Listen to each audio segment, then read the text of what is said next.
Autour de ce plateau ce matin, nous allons donc aborder une fois encore le congrès de la CDPA, Convention démocratique des peuples africains, qui était donc en congrès les 5 et 6 septembre dernier. L'idée, c'était donc de confirmer un peu la dame Brigitte Kafi Adjamabo Johnson à la tête du moins au secrétariat général du parti, et aussi évaluer le parcours et définir de nouvelles lignes directive. Nous allons également parler de la police de proximité, quel apport pour mieux sécuriser les populations togolaises. Vous n'êtes sans savoir que l'insécurité continue de planer et semer le doute au cœur des Togolais. Nous allons également revenir sur l'affaire de démolition des maisons sur le boulevard de la Paix, dans les environs donc du collège Saint-Joseph, avec la dernière décision du gouvernement de procéder au dédommagement des personnes touchées par cette opération. Quelle analyse faire donc de cette situation? Ces 3 sujets donc au menu de nos échanges ce matin au plateau de votre émission Grand Jury. Bonjour à vous toutes et à vous tous, et surtout pour la fidélité d'écoute et la disponibilité pour ce qui concerne nos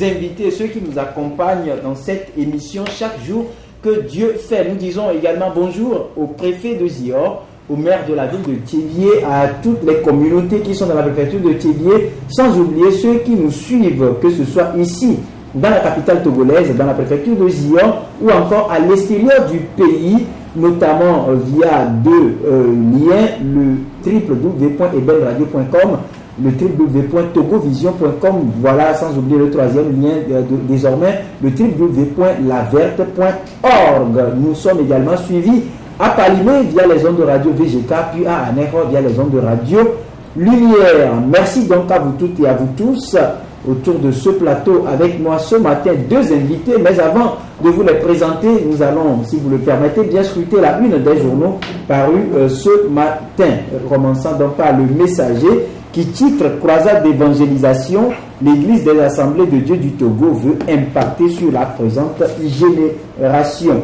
Et puis Club diplomatique, l'érosion côtière, le réchauffement climatique, l'élévation de la mer, les sujets au cœur du débat. Voilà, une toujours du journal Le Messager, le phénomène de l'insécurité au Togo, quand les juges indélicats sapent le travail des forces de l'ordre et de sécurité. Et puis politique togolaise, à quand la tournée d'explication de Jean-Pierre Fabre aux populations togolaises, s'interroge Le Messager. Processus d'éligibilité du Togo au programme Millennium Challenge Attente. Un atelier de validation des rapports d'études initié par la cellule MCA Togo se tient depuis hier à Lomé. Voilà donc pour ce qui concerne la une du journal Le Messager. Tingo à présent avec à sa une de l'INAM à l'OTR, il n'y a qu'un déni-pas, rien que du gaspillage. Point d'exclamation. Travaux de rénovation du boulevard de la Paix. Après leur sortie, les riverains touchés seront indemnisés. Et puis 50e journée internationale de l'alphabétisation. Au Togo, le taux d'analphabétisation s'élève à 43,3%, écrit Tingo. De la raquette sur la route d'Atapamé au poste de péage de Djereouye, ces éléments des forces de sécurité qui escroquent à plaisir les usagers. Office togolais des recettes, bonheur ou malheur des Togolais, s'interroge Tingo. Et puis pour finir, l'autre article, donc l'ex-dictateur tchadien rattrapé par son passé au Sénégal, Hissène Habré, supervisait personnellement la répression, écrit Tingo. Voilà donc pour ce qui concerne la une des 2 journaux qui nous sont parvenus ce matin, Le Messager et Tingo, dans les kiosques au prix de 250 francs CFA. Je rappelle encore qu'à ce plateau ce matin, nous allons parler de la CDPA, la Convention démocratique des peuples africains, qui était en congrès les 5 et 6 septembre dernier à Lomé pour confirmer à la tête du parti Madame Brigitte Kafi Adjamabo Johnson, et aussi analyser le parcours et redéfinir de nouvelles lignes directives. Nous allons également aborder la question de sécurité avec la police de proximité mise en place récemment comme solution pour décourager les candidats à l'insécurité. La question, quel apport pour mieux sécuriser les populations? Nous allons également revenir sur l'affaire de démolition des maisons sur le boulevard de la Paix et quelle analyse faire de la situation. Et pour ça, nous avons 2 invités. Justin Anani, journaliste freelance, bonjour. Merci pour la disponibilité. Bonjour à tous les fidèles de votre émission. Merci donc. Et notre second invité, Germain Pouli, directeur de publication du journal Togo Réveil. Bonjour. Merci pour la disponibilité. Vous étiez déjà là hier, mais bon, on se retrouve encore. Oui, tout à fait. C'est nous qui vous remercions plutôt pour l'invitation et bonjour à tous les auditeurs, bonjour à tous les téléspectateurs. Voilà, je reste avec vous pour rapidement aborder la CDPA qui était en congrès les 5 et 6 septembre dernier. D'abord, selon vous, ce congrès vient à point nommé pour fixer le parti quant à ses instances dirigeantes. Oui, je crois que c'est un exercice démocratique assez important dans la vie des associations, donc des partis politiques. Et si la CDPA respecte donc ses statuts et organise ce congrès, on ne peut que féliciter le parti parce qu'il y a de nombreux partis au Togo qui ne se soumettent jamais à cet exercice-là, qui ne renouvellent jamais leurs instances, qui ne se réunissent même pas. Et nous avons des présidents de partis qu'on connaît tout seul. On ne sait pas après qui sont les autres membres du bureau, qui sont les militants. Il n'y a pas du tout ce genre de rassemblement où la base, où démocratiquement on décide de se choisir le nouveau dirigeant, on décide aussi de nouvelles orientations à apporter donc, pour pouvoir atteindre les objectifs assignés donc, depuis la création de ce parti. Donc de ce point de vue, on ne peut que féliciter les responsables de la CDPA qui ont eu donc ce courage et cette volonté, parce que ce n'est pas facile de renouveler les instances dans nos pays où les gens souvent n'aiment pas quitter, et demander aux autres formations qui ne le font pas et qui sont nombreuses d'ailleurs de le faire. Nous avons d'autres partis comme le CAR et autres qui ont l'habitude aussi d'organiser ce genre de rassemblement. Et maintenant, quant au contenu de ce congrès, moi je suis resté sur ma soif. C'est vrai que je ne m'attendais pas à quelque chose d'extraordinaire, puisque depuis quelques années, ce parti a amorcé une descente aux enfers, politiquement parlant.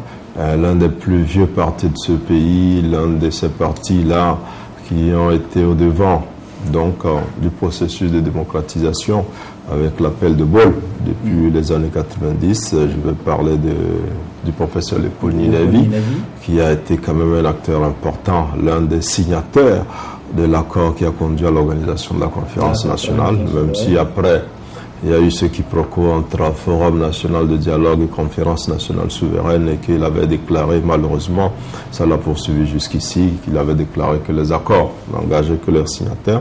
C'était assez déplorable, mais ça c'est le passé. Et c'est pour dire que c'est un parti quand même qui a eu un grand rôle à jouer dans ce pays, notamment au sein de l'opposition, qui se battait donc pour arriver à l'alternance. Son président a failli être même le premier ministre de la transition. S'il n'avait pas été battu de justesse par Kofigo, c'est vrai, il dira qu'il s'est retiré en faveur de Kofigo, mais en tant que professeur, un scientifique, il avait vite fait les calculs, il avait su que le second tour n'allait pas à son avantage, et donc il s'est finalement retranché au profit de Kofigo. Mais ce parti, donc dit d'intellectuels, qui, en tout cas, depuis 2 législatures, n'a pas de député à l'Assemblée nationale. Je crois que c'est décevant pour un parti politique, parce qu'on ne le dit pas assez, l'objectif d'un parti politique n'est pas de faire des coalitions, c'est pas de faire des manifestations dans les rues, c'est d'aller à la conquête du pouvoir, et ça commence donc par les élections. À défaut d'être président, on peut au moins être député, puisque les locales ne sont pas encore organisées. Donc, depuis 2 législatures, cette formation très importante, entre guillemets, est absente donc de l'hémicycle où se prennent la plupart des décisions importantes donc, qui engagent la vie de la nation. Et pour un parti politique de l'opposition qui veut faire l'alternance, on peut aussi constater qu'il y a là un échec. Mais on peut saluer peut-être cette volonté de ce parti de participer dans le cadre de certains regroupements à la lutte pour arriver à faire l'alternance, c'est-à-dire abattre ceux qui sont au pouvoir, Mais le dernier constat a été décevant, celui de CAP 2015, où finalement ce sont des partis comme la CDPA qui n'ont aucun poids, qui n'ont même pas de députés, qui se sont finalement alignés derrière le candidat de l'ANC pour aller se faire battre donc, à cette élection. Et j'aurais souhaité que le parti fasse d'abord un bilan personnel du parti d'abord, que de faire le bilan de toute l'opposition. Hein, c'est vrai que c'est important, mais c'est du déjà entendu. Le cas à l'issue des législatives de 2013 avait appelé tout simplement aux états généraux de l'opposition. Ça n'a pas été fait. Récemment, c'est Santé du Peuple qui a repris donc, cet appel. Bon, la CDPA n'a pas repris, mais a juste fait de constater. Donc, je crois que, bon, pour moi, c'est décevant comme congrès quant aux résultats, aux nouvelles orientations qui sont sorties. Mais comme je l'ai dit un peu plus loin, on félicite quand même le renouvellement des instances de la CDPA.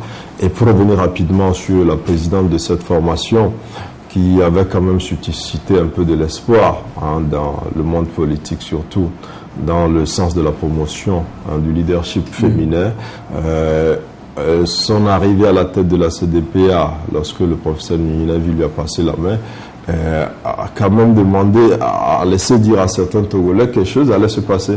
Certains sont même allés loin à rêver un instant que Mme Brigitte Diamago aurait pu être désignée comme la candidate unique de l'opposition à la présidentielle de 2010, ce qui n'a pas été fait.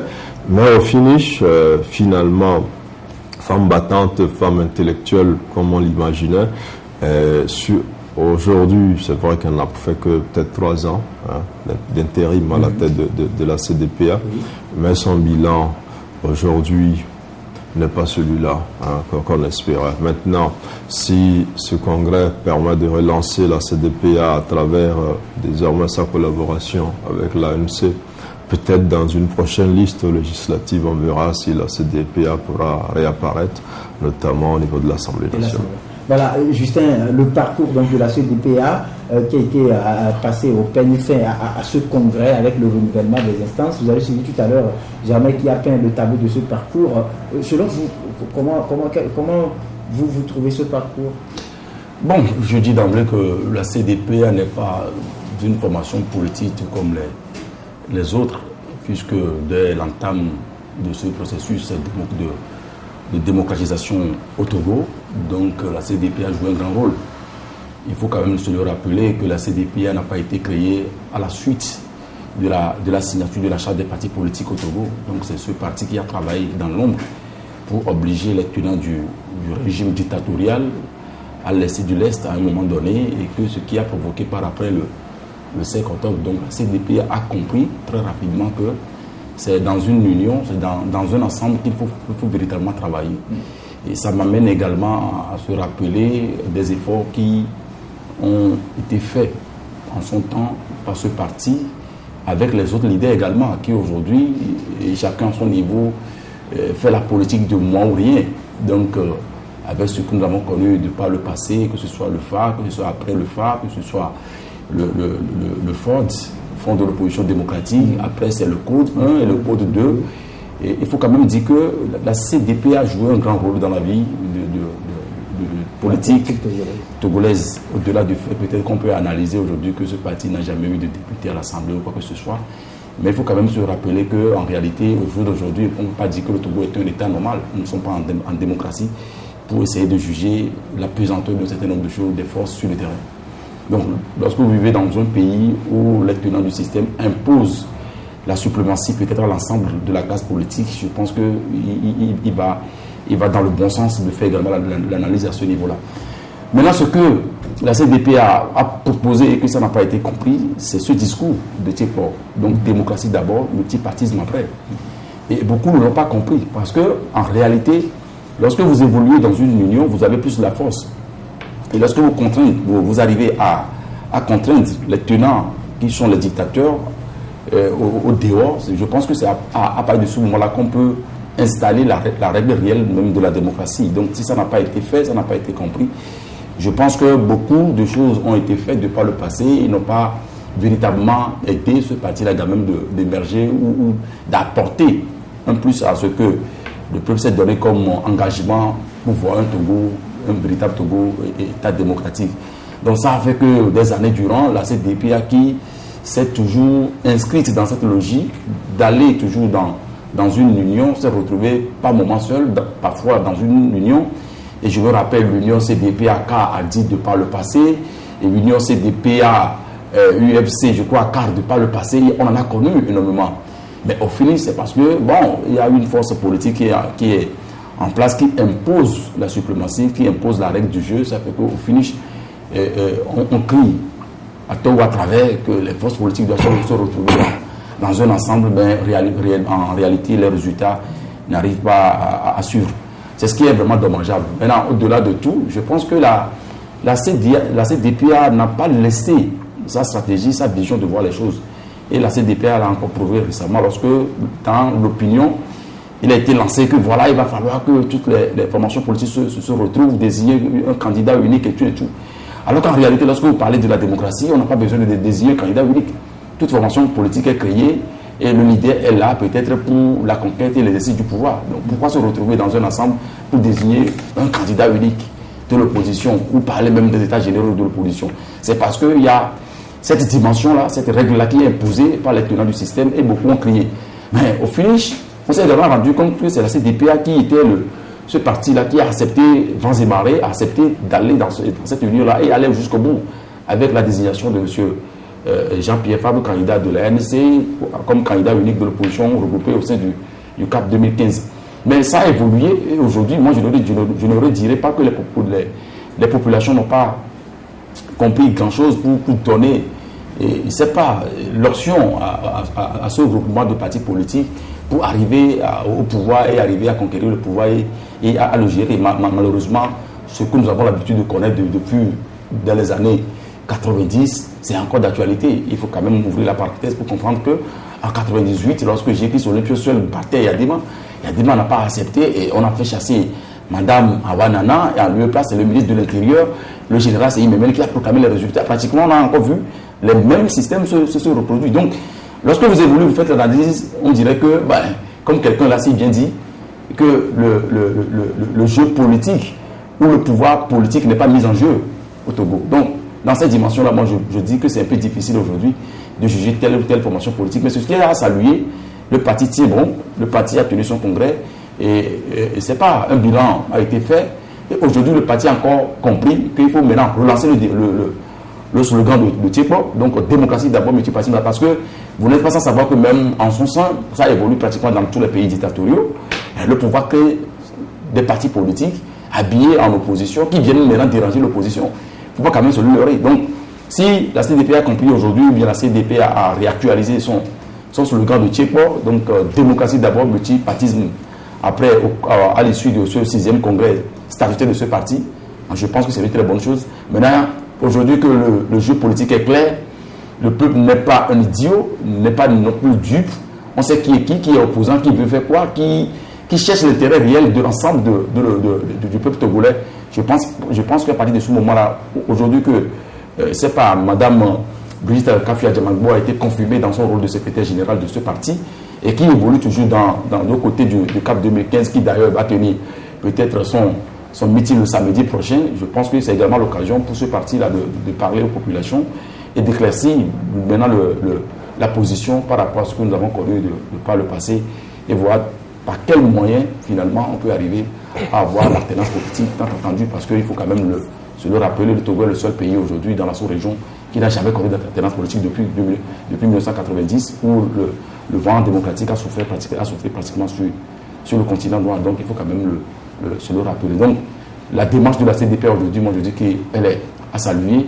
Maintenant, il revient maintenant aussi au peuple aussi de ne pas laisser seulement les partis politiques jouer le jeu, mais à un moment donné, il va falloir que ce peuple-là aussi prenne son destin en main. C'est ce qui est fondamental. Et voilà. Et à ce congrès, Germain Pouli, on a pu entendre beaucoup de choses sorties de l'évaluation faite par la CDPA, qui hier, par exemple, on tenait aux réformes. Aujourd'hui, la CDPA conclut que les réformes ne serviraient à rien. Hier, on parlait toujours des tractations pour pouvoir amener tous les acteurs à s'accorder autour de ces questions de réforme. Aujourd'hui, la CDP a conclu également que le régime est prête à tout pour conserver le pouvoir et a estimé que surtout l'opposition qui a appelé au boycott a joué contre elle-même au scrutin du 25 avril dernier. Oui, non, bon, comme je le dis, c'est un vieux disque. Hein. Aujourd'hui, le constat est clair. Les opposants, excusez-moi le terme un peu péjoratif, se battent beaucoup plus entre eux qu'ils ne combattent le pouvoir pour faire l'alternance.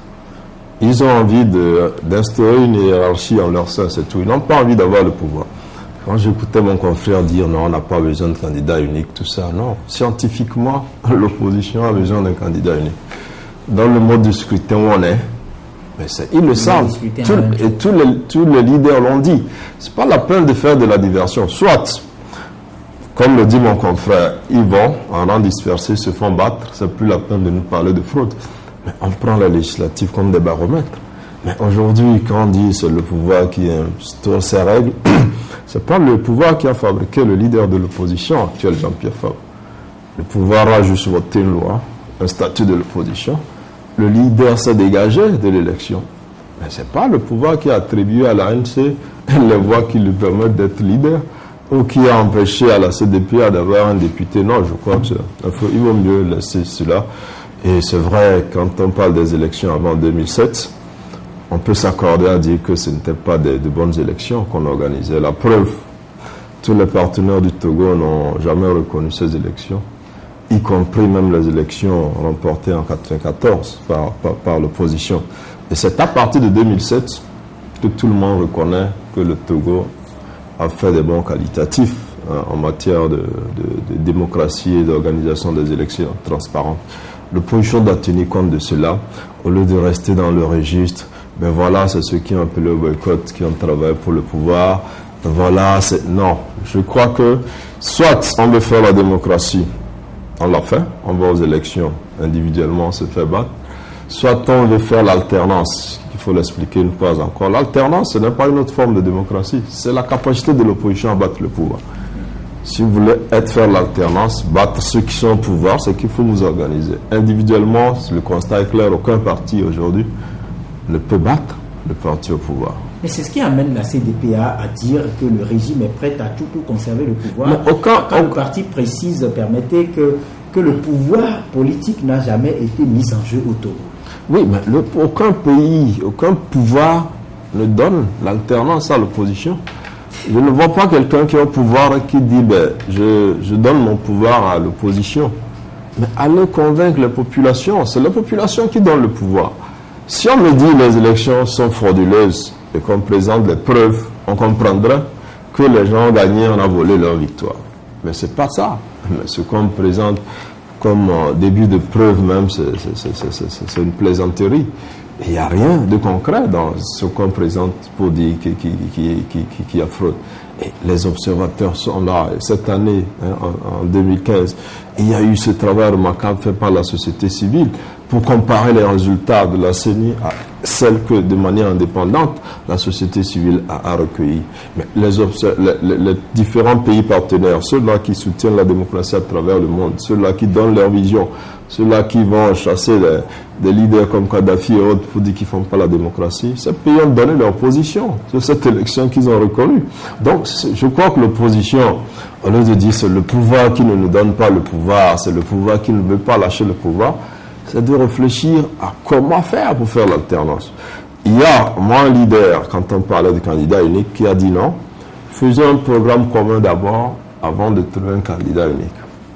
Mais ça n'a pas été fait. Mais qui va accepter d'aller s'aligner derrière l'autre pour que celui-là gagne demain, comme l'a fait la MC au législatif de 2013 et qui s'approprie tous les sièges comme Malomé? Mais non, il faut avoir une organisation commune. Mais si les partis estiment qu'ils sont assez forts pour faire l'alternance tout seuls, qui ne dérangent pas les autres de s'aligner derrière eux, mais s'ils savent qu'ils ne peuvent pas le faire, mais qu'ils travaillent ensemble avec les autres. Mais l'opposition a commis cette erreur depuis la conférence nationale. Mais l'opposition a dirigé ce pays. La transition a été gérée de bout en bout par l'opposition. Au Bénin, ça a été la même chose. M. Forsoglo a été le chef de la transition au Bénin. Et après, il est devenu président. Ici, Kofigo a été le chef de la transition. c'est un opposant, mais c'est la même opposition qui l'a combattu et fragilisé.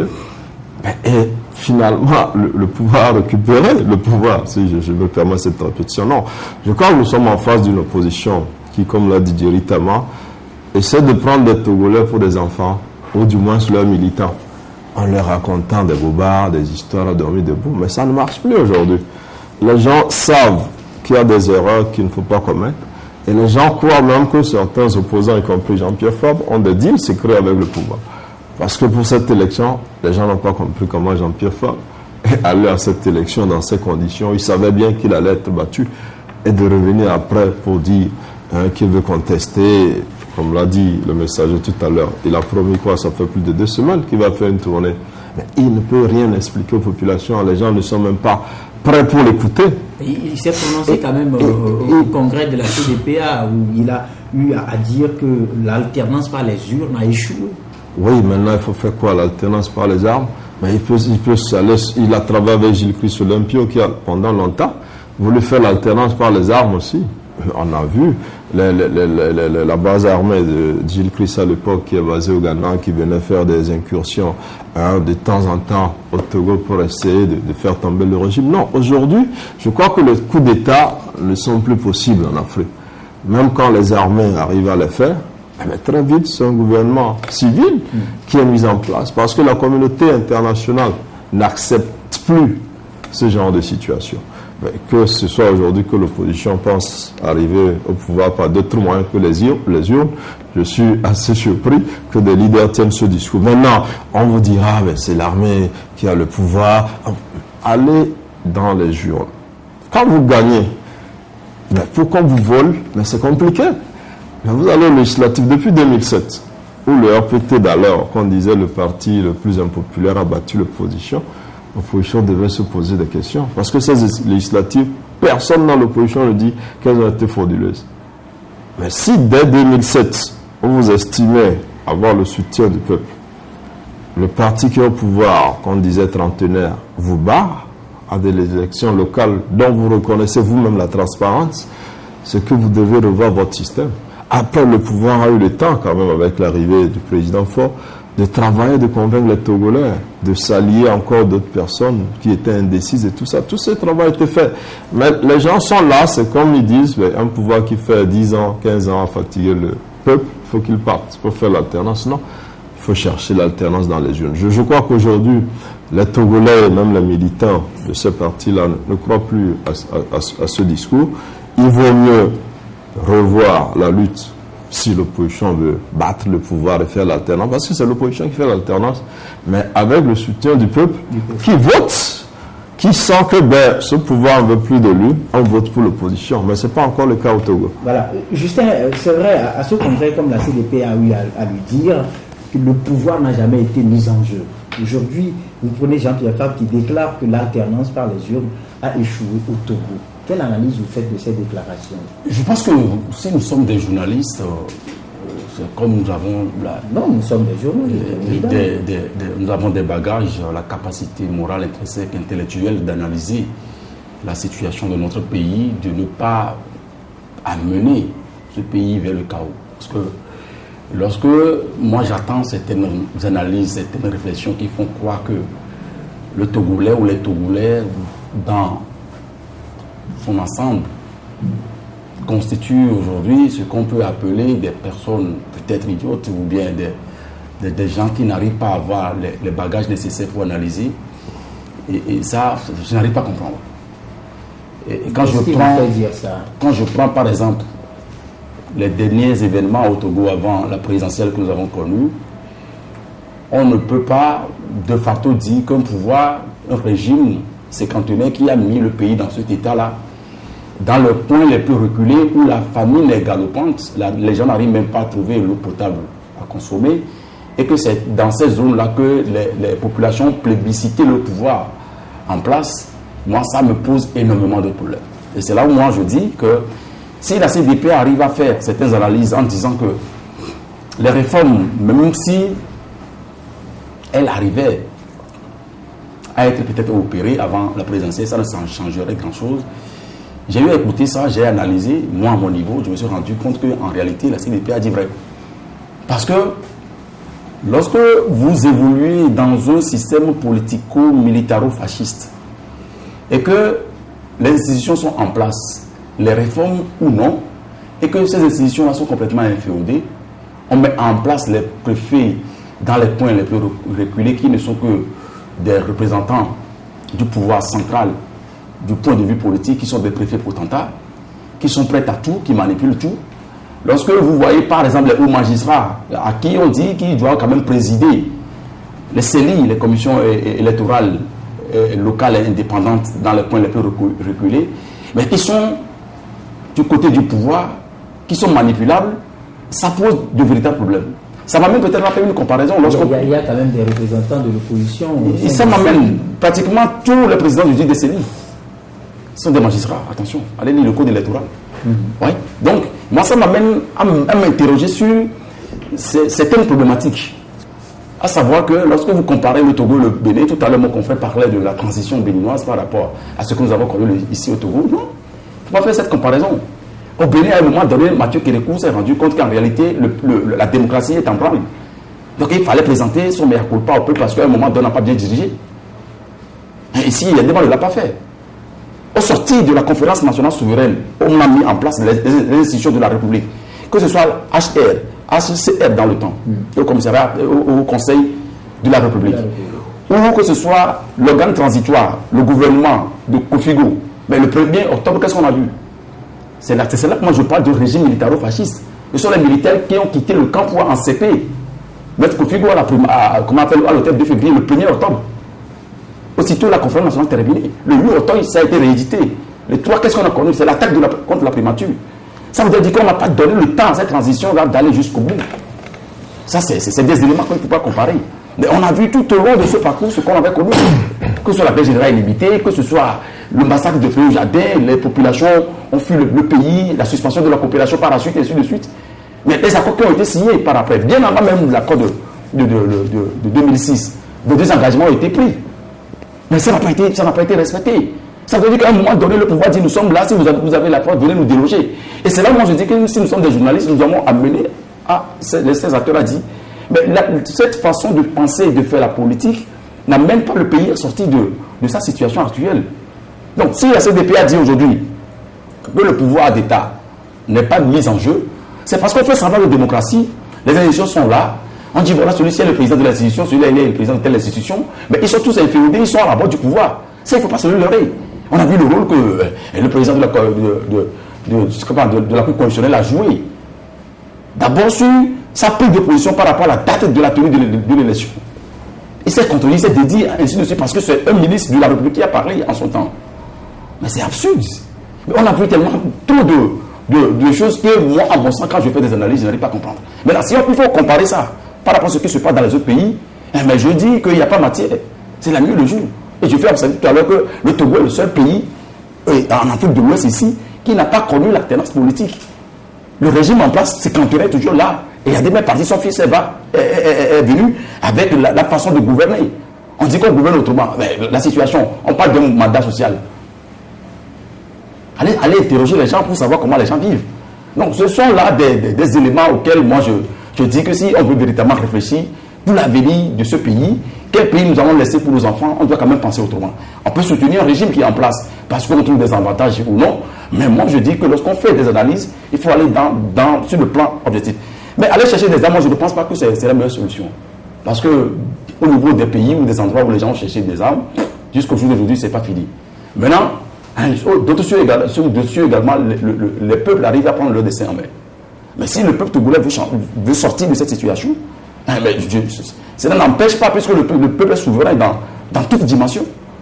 Et ça me ramène peut-être en transition pour dire, récemment, parce qu'on a parlé des maisons qui seront démolies, les populations sont soulevées, les ministres n'ont jamais effectué de visite sur le terrain.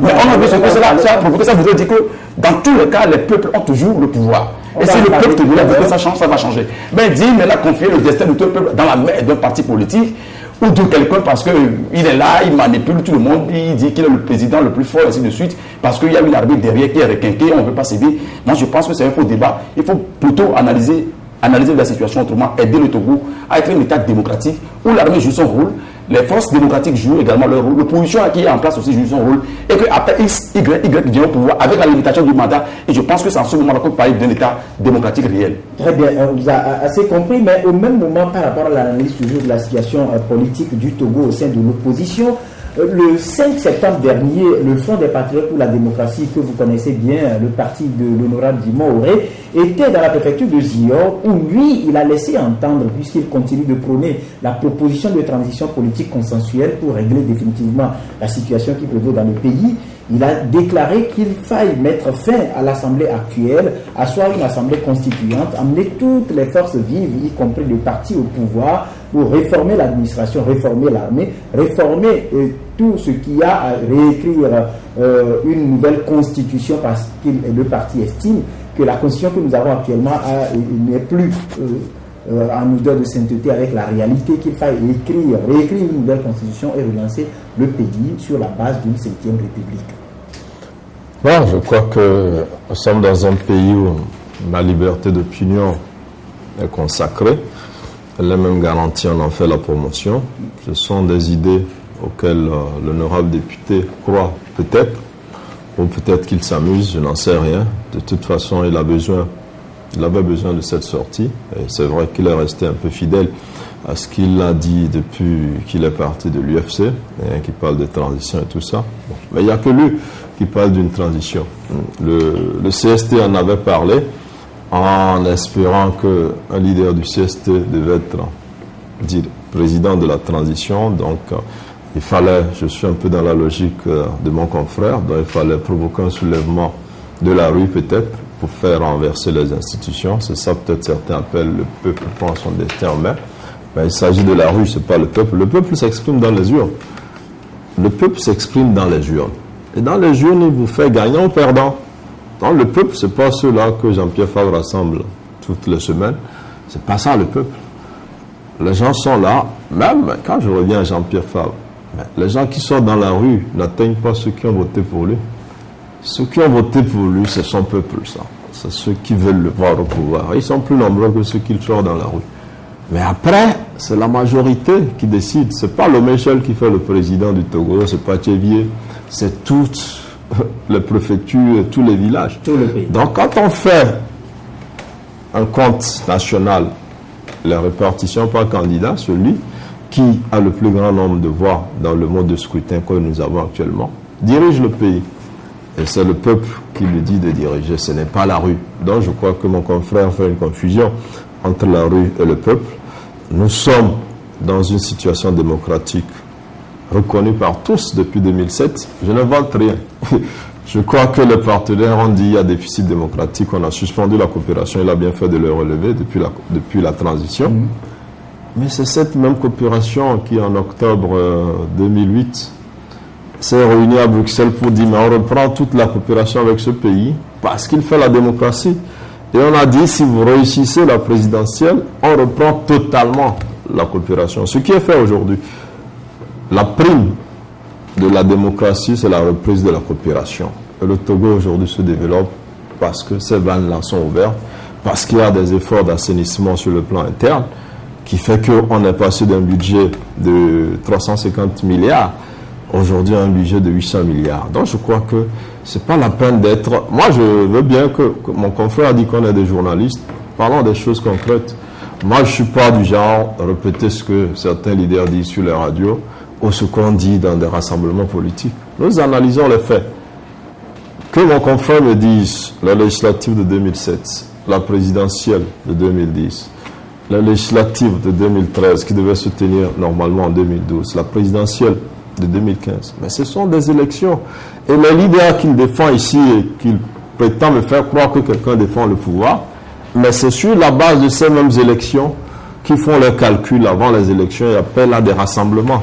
C'est sur la base de ces mêmes élections que les gens se sont criés très tôt au lendemain des législatives. Nous sommes les leaders de l'opposition, que les autres se plaignaient. Nous ne sommes pas allés aux élections pour nous choisir un leader. Nous sommes allés pour gagner. Mais donc, je ne crois pas, ce n'est pas nous. Le discours, les gens ne mangent pas, rien n'est fait, le pays. Ça, on le tient, mais la réalité est autre. Et si les Togolais ont reconduit Faure Gnassingbé démocratiquement, c'est qu'ils reconnaissent que quelque chose se fait. Ce n'est pas moi qui le dis. Si l'opposition dit on a triché, amenez les éléments de preuve. Il ne s'agit pas d'attendre 3 mois après l'élection pour brandir un mémorandum truffé de, je ne vais pas qualifier, qu'on aurait pu soumettre à la Cour constitutionnelle, qu'on dit inféodé, mais à laquelle on a soumis son dossier de candidature pour être validé. C'est pour ça que je dis qu'il faut arrêter de prendre le Togolais pour les enfants. Ceux qui sont chez eux à la maison, qui nous écoutent, à l'école peut-être sont plus évolués que nous, ici, sont plus intelligents que nous, ici. On ne leur raconte pas des conneries. Donc, je ne suis pas ici pour... Je ne tiens pas un discours, je dis à mon confrère Justin que je dis des choses qui existent et qui m'apportent des éléments de preuve en me disant des choses qui existent. Qu'ils me disent que de 2007 à aujourd'hui, les élections qui sont organisées ne sont pas reconnues.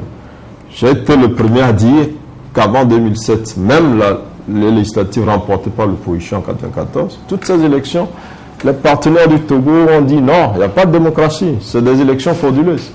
Mais à partir du moment où les jeux sont corrects, si vous êtes battus, mais cherchez des solutions. Le discours qui dit ben, les gens ont fait 40 ans au pouvoir, on ne veut plus d'elles, les gens n'ont pas d'eau, ils ne peuvent pas voter, ben, c'est des conneries.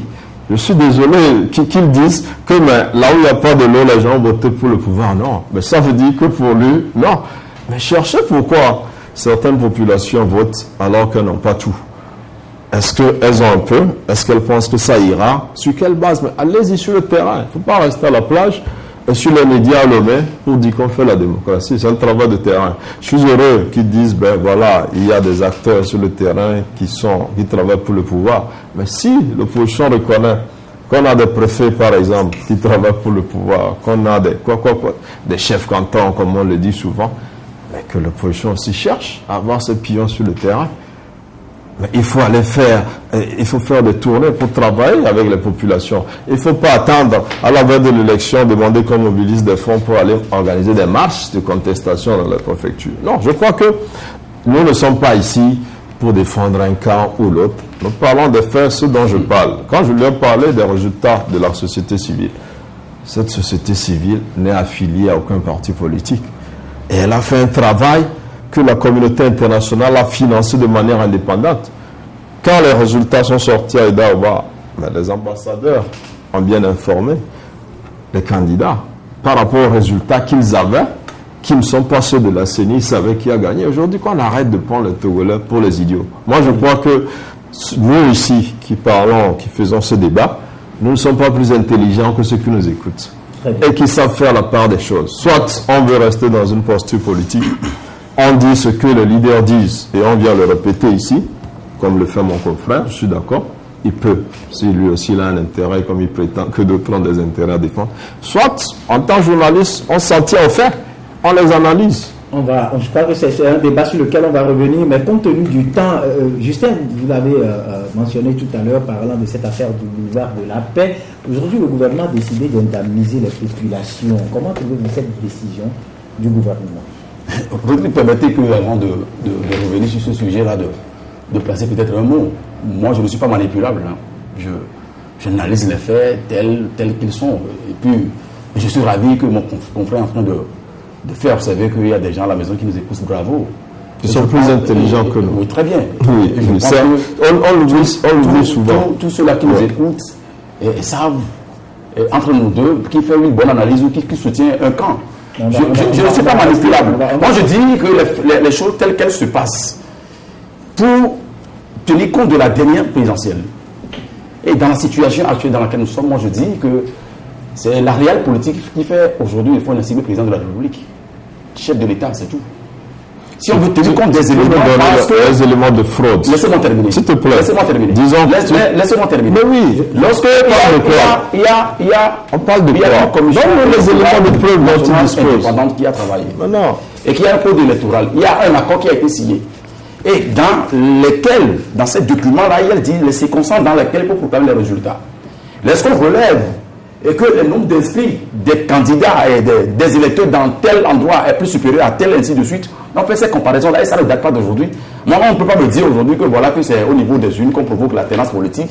Dans un pays où, juste après le scrutin, on fait sortir des chars, des militaires peu partout dans la capitale, alors que la force qui est chargée de la protection des populations là. Je ne suis pas manipulable, c'est quelqu'un qui se trouve dans son jeu, il joue son rôle pleinement, mais moi j'ai eu une situation. Maintenant, par rapport à ce que vous avez dit, je dis que bon, on a l'impression qu'on n'a pas des dirigeants dans le pays. Pourquoi? Où on a une administration qui fonctionne de façon anormale. Voilà qu'un plan a été élaboré pour élargir une voie et que suivant le plan, il faut tenir compte du plan en T. C'est-à-dire que dans quelles circonstances les occupants de la zone étaient arrivés. On fait référence peut-être à la direction des affaires domaniales et cadastrales. Et est-ce que ceux-là qui occupent le tronçon de cette voie-là ont le titre foncier? Il faut passer par la vérification. Selon leur chargé de communication, voilà. Donc, ils en disposent. Voilà, ils en disposent. Puisqu'on était là, on a suivi tout. Mais voilà que des gens, quelque part, prennent une décision, estimant que les gens n'ont pas de titre foncier, et qu'il faut maintenant élargir la voie de 20 à 28, et que la dimension, au centre de la largeur, a touché des maisons, et qu'il faut les démolir sans les dédommager. Et ça a provoqué des tollés. Et c'est après que les premiers se sont rendus compte qu'en réalité, ce qui nous a été raconté, c'est que du faux. Ça voudrait dire que si les populations se sont tuées dans cette zone-là, leurs maisons seront cassées et qu'ils ne seront même pas dédommagés. Heureusement que bon, ceux qui sont aux affaires ont compris la gravité de la situation et ont entamé une démarche à cet effet. Mais seulement ça donne l'impression que nous sommes dans un État qui n'est pas gouverné. Chacun est dans son coin, il fait le one man show, il est le tout puissant parce qu'on a eu à écouter également le responsable de l'administration de cette direction des affaires de manière cadastrale à la fois d'année qui défendait bec et ongle comme quoi les gens n'ont pas de titre foncier avec des argumentations dans une incongruité totale. Ça veut dire que ça ne peut pas fonctionner comme ça. Heureusement que bon, ça a été dit que bon, c'est des domaines comme Collège Saint-Joseph ne seront pas touchés, il y a encore d'autres et après évaluation, on apprend même auprès des techniciens que ce travail-là peut se faire sans que des maisons comme certaines maisons qui ont été citées ne seront pas touchées. Je pense que le bon sens voudrait quand même qu'on revienne sur les techniciens et faire en sorte qu'au moment où on crie qu'on n'a pas les moyens, le budget est stationnaire, et on n'arrive pas à avoir les recettes et qu'au même moment on démolit les maisons, on va les dédommager. Et quand vous faites le bilan sur les 48 maisons, c'est à coût de milliards. Alors qu'on estime qu'on n'a pas les moyens. Donc je pense que la somme là peut servir à d'autres choses. Surtout que nous sommes dans une situation un peu difficile aujourd'hui. La rentrée qui s'annonce avec la situation des enseignants, tout, c'est réglé ou non. Personne ne sait même pas comment ça va se passer. Je pense qu'il faut aller dans le bon sens. Faire en sorte que ce travail-là soit fait. Personne n'est contre l'élargissement d'une voie parce que le travail est fait, mais il faut quand même faire observer que dans tout pays, il y a aussi ce qu'on appelle l'ancienne ville ou la vieille ville. Mais sinon, il faut casser tout, démolir tout et puis bon, construire des maisons parce qu'il y a un sommet qui s'annonce ou bien il y a ceci ou cela. Et que dans le pays, bon, tout est complètement mélangé et que le pouvoir même, on ne sait même pas où il se trouve avec tout ce qui se passe. Moi, je pense que ce n'est pas bien séant. Très bien. Germain, par rapport à cette affaire, c'est vrai, le gouvernement s'est prononcé par le biais du ministre des Finances. Les personnes dont les habitations sont touchées par ces travaux seront dédommagées. Oui, non, je crois que, bon, nous, on s'est dit qu'il y aurait forcément un terrain d'entente et on constate qu'une solution est en train d'être trouvée. Mais ce qu'on peut déjà déplorer aujourd'hui, c'est qu'on laisse les gens faire pendant des années et on revient leur dire que ce qu'ils font est anormal. Je crois qu'il faut qu'on ait une administration beaucoup plus active. Quand les gens occupent de manière irrégulière certaines emprises, certains domaines qui sont du public, qu'on le leur dise. Même si on ne les dégage pas, on le leur dise, au moins qu'ils le sachent. Aujourd'hui, nous avons deux versions. Certains estiment qu'ils occupent légalement cet espace depuis des années. Ils disposent des titres fonciers. Voilà, d'autres disent non, ça fait combien de mètres de plus et tout ça. Je crois que ce débat, la faute revient à l'administration. C'est vrai qu'aujourd'hui, il y a un travail qui est fait par un président de la délégation de la préfecture du Golfe, qui n'est pas parfois apprécié, mais je crois que c'est ce qu'il faut faire. C'est ce qu'il faut faire. Mais après, démolir les maisons? Pas démolir les maisons, celles-là qui sont sur le domaine public. C'est vrai que ça fera mal à ces gens maintenant, mais c'est mieux qu'ils restent là, ou peut-être que leurs enfants, 50 ans plus tard, qui ont peut-être mis des bâtisses plus intéressantes, plus importantes et tout ça, arrivent à se retrouver dans des situations beaucoup plus complexes. Et donc, je crois qu'il y a quand même une erreur de l'administration là-bas, qui forcément sera, on l'espère, sera vite corrigée. Mais comme le disait mon confrère, on n'a pas besoin de casser et de faire de grandes voies partout, parce que ça coûte très cher. Dans les nouveaux quartiers où il y a de l'espace, on peut faire les grandes routes comme on le constate. Mais s'il faut indemniser sur 1 kilomètre, mais c'est à coût de milliards. On n'en a pas. C'est vrai qu'on a besoin de voies larges, mais on n'en a pas forcément besoin. Vous allez dans des grandes villes comme Paris, vous voyez de petites rues, comme on en trouve ici. Vous allez à Dakar, à Dakar-Ville, il y a de petites rues. Mais parce que si on veut élargir, vous avez des quartiers ici à Lomé aujourd'hui où le terrain coûte plus de 100 millions. Rien que le terrain. Vous allez voulez casser une 50aine de maisons. Maintenant, il faut évaluer les bâtiments et tout ça. Mais on peut les faire dans le nouveau quartier, ces routes-là. Mais après, là aussi, il faut que la population comprenne, parce qu'on a vu des confrères dire, bon, voilà, dans les banlieues, on a de belles routes et on a de petites routes en ville. Ça aussi, il faut expliquer que les indemnisations, parfois, vous pompent pratiquement la moitié du coût du budget. Donc, il faut aussi que les autorités comprennent ça. Pour certaines rues, il faut les retaper, il faut les faire sans pour autant vouloir les élargir. C'est vrai qu'il faut être visionnaire dans peut-être 50, peut-être dans 50 ou 100 ans, on aura des difficultés à passer là-bas. Mais on peut, après, je crois qu'il y a aussi des possibilités de faire des échangeurs. Si le pays a des moyens après, on peut faire des échangeurs. On n'est pas forcé de passer par ces petites rues qui seront vite encombrées d'ici une 50aine ou une 60aine d'années, on n'en sait rien. Mais je rejoins quand même ce qu'a dit Justin pour dire qu'on n'a pas besoin de casser partout, parce qu'indemniser revient très cher. Et là où nécessairement il faut casser parce qu'il faut faire un minimum, il faut trouver les moyens pour indemniser les gens. Merci donc, ce sera tout. Vous avez compris, on a débordé légèrement, j'allais dire. Toutes nos excuses, mais comprenez quand même que c'est pour vous permettre de comprendre que cette émission est là pour vous. Merci pour la disponibilité de nos invités. Je rappelle que nous avons reçu Justin Anani, journaliste freelance, et puis Germain Pouli, directeur de publication du journal Togo Réveil. Merci à toute l'équipe technique qui nous a accompagnés. Bien de choses à vous qui nous avez suivis. Nous disons également merci à notre cher ami Joachim, confrère journaliste du journal Nouvelle Écho, qui également envoie ses salutations aux invités. Bien de choses, bonne journée, au revoir.